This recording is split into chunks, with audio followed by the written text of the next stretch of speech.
Mes chers amis, vous savez qu'au début de la parasha Trahi Sarah, lorsque la Torah veut nous dire que Sarah a vécu 127 ans, elle nous dit Sarah a vécu 100 ans et 20 ans et 7 ans. Façon un petit peu lourde de nous dire 127 ans. Et Rachid sur place va dire que ce qu'on vient de nous enseigner, c'est qu'à l'âge de 20 ans, elle était aussi belle qu'à l'âge de 7 ans. On a déjà fait un cours sur cette première partie de Rachid. Et Rachid continue et dit, et à l'âge de 100 ans, elle était comme à l'âge de 20 ans. De la même façon qu'à 20 ans, elle n'avait pas eu le temps de fauter, de la même façon à 100 ans, alors qu'elle avait déjà bien eu le temps de vivre et de fauter, elle n'avait pas fauté.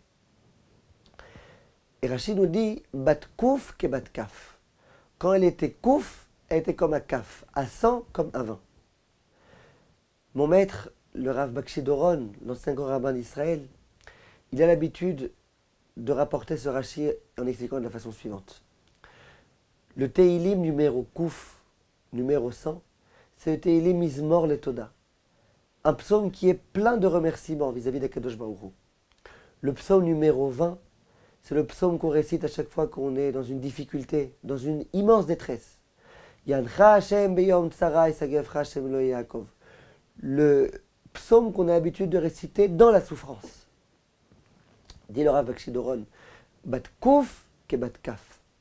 Lorsqu'on récite le Teilim Kouf, à savoir le Teilim du remerciement, il faut être capable de le réciter avec autant d'entrain que le Teilim numéro 20, à savoir le Teilim de la souffrance. Parce qu'en général, quand on souffre, qu'on a des problèmes, des difficultés, ben là on prie du fond du cœur. On sait que tout dépend de la tfila. On investit énormément d'énergie, de force pour la tfila. Mais quand une fois qu'on a vu la délivrance, on a remercié Akadosh Baruch Hu, on doit remercier, on remercie. Mais c'est plus avec autant de cœur, avec autant de force, de conviction, autant de cœur. C'est pour ça qu'on nous dit bat kouf ke bat kaf. Il faut être capable, le remerciement, de le faire avec la même intensité que la demande. Et il raconte une histoire fabuleuse. Il dit qu'il avait une voisine qui n'arrivait pas à trouver un chidour pour sa fille. Et donc elle s'était engagée pendant 40 jours, je vais aller au kotel, 40 jours consécutifs, pour prier que ma fille, Bezrat Hashem, elle trouve un conjoint. Et effectivement, elle a été. À la fin des 40 jours, vraiment, le 37e jour, 38e jour, quelque chose comme ça, Baruch Hashem, elle a trouvé un chidour pour sa fille. Et Baruch Hashem, tout s'est bien passé. Et donc, elle a dû malgré tout finir les 40 jours pour continuer à prier. Le 41e jour arrive. Tout le monde était déjà conscient que Baruch Hashem, cette fille-là avait été exaucée.